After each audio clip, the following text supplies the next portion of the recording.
You know what? It stinks to be a buyer in North Carolina. That's right, I said it because that offer to purchase, it sounds like, was written completely to protect the seller.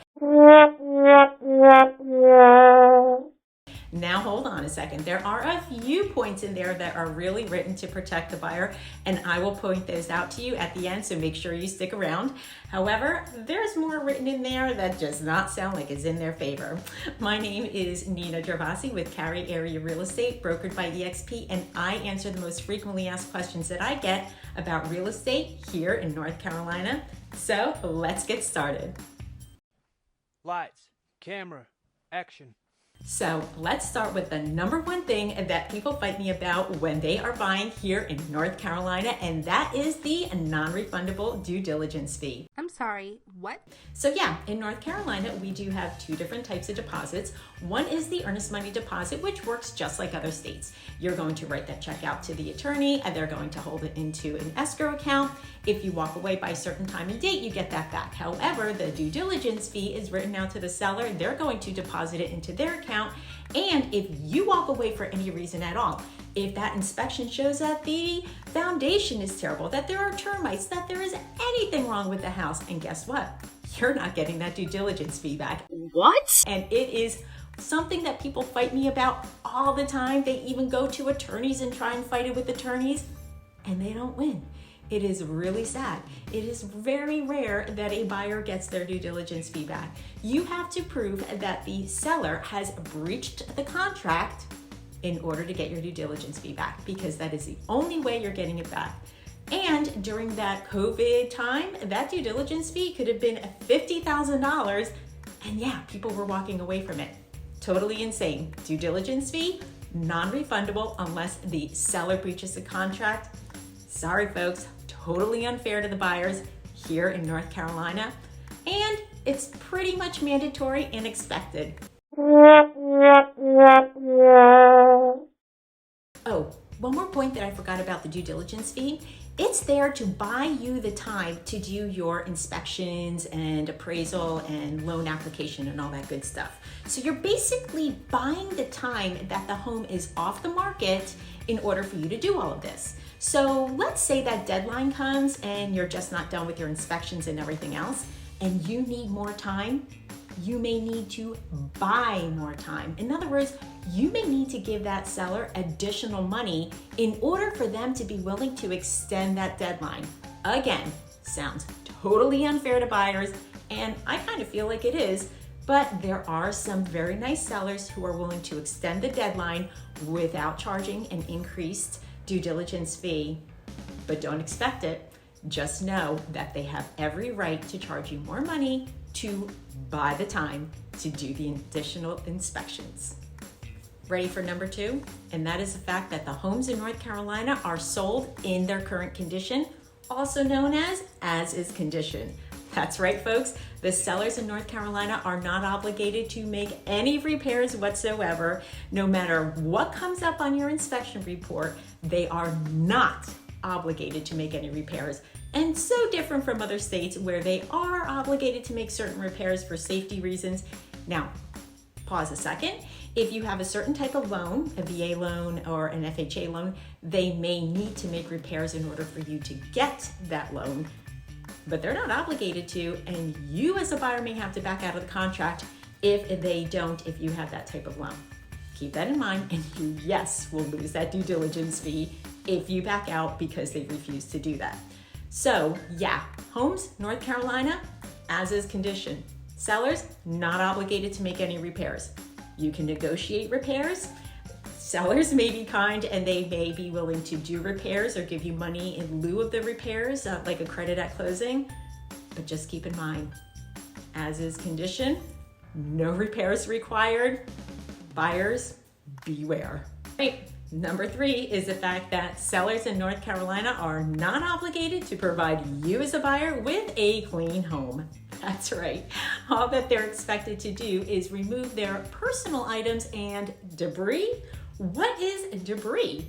Well, it's garbage, and cleaning does not mean debris. So if you as the buyer want to have the home professionally cleaned before you moved in, including the carpets, you can write that into the offer to purchase as a negotiating point. Like, yes, you must sign off that you will do this before closing in order to provide me with a clean home. Again, a negotiating point, seller doesn't have to agree to it, and you may not get it. However, you can try. Just make sure that as a buyer in North Carolina, you've set your expectations that the home may be dirty when you walk in. All right, number 4. When you are going to closing, you are accepting the home in its then current condition. So you as the buyer want to ensure that you are going through the home and doing your final walkthrough the morning of closing and not too much sooner. Because here's the deal. The seller is obligated to do certain things for you in making sure that you get a proper home at closing. But if you walk through the night before and then there is a major leak or something the morning of, you didn't go to ensure that that house was in its proper condition before you signed the papers. That's your obligation as the buyer to ensure that you've walked through, put your eyes on it, looked at everything, and make sure that it was in its prior condition before signing those papers. It's on you as the buyer to make sure.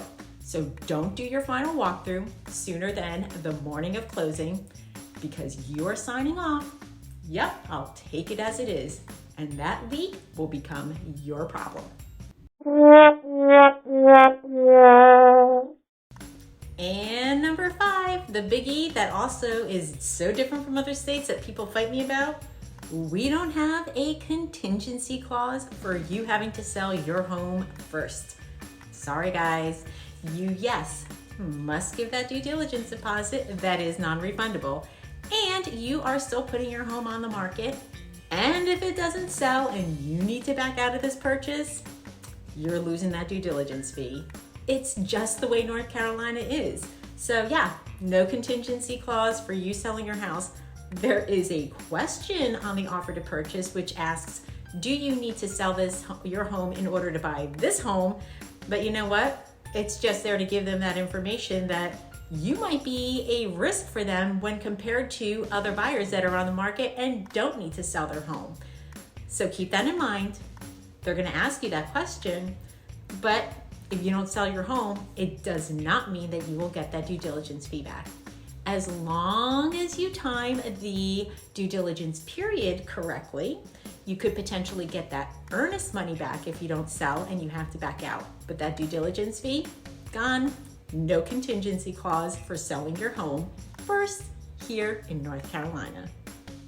All right, so is there anything in that offer to purchase and contract that's good for buyers in North Carolina? Yeah, there are a few things and we will review those now. So, most important thing is that that seller provides you clean title to the home. What does that mean?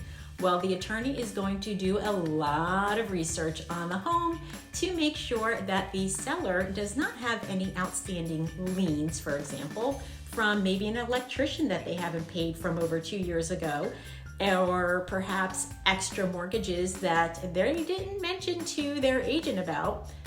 The attorney is going to do all kinds of reviews to make sure that the title doesn't have any cloud on it. Another thing that can be cloud on the title would be such things as you get that property survey and you're going to realize that your neighbor's fence is actually encroaching on your property by 2 feet. Or perhaps you have something that is on your neighbor's property and that needs to get cleaned up. Let me say that having cloud on the title is really important to get cleaned up and cleared out before you as the buyer get the home, because if not, that is a breach of contract. You could back out of the purchase if the seller does not fix any of those items. And hear this, if you back out, you can get your due diligence back, your earnest money back. You can get money back for all of the inspections and the money that you've spent so far. So that is why you want to get those things cleared up beforehand. And besides, it costs money to do it and the seller should pay. And along with checking for clean title, that attorney needs to make sure that you are buying the home from the correct owner and that there may not be other extra owners out there, like for example, in a state where there are siblings across the country that should be signing to sell this home. So yeah, the attorney needs to do a lot of review to make sure you're getting clean title to the home and you're not missing anything where somebody else down the road can come back and say, I was on that title. I didn't sell you this home. It's not legally binding. That's why we want our attorneys, and that's why we want the clause in there that if there is a breach in contract, you can back out and you can get your money back. Remember, seller breaches, you can even get your due diligence back. Clean title, super important.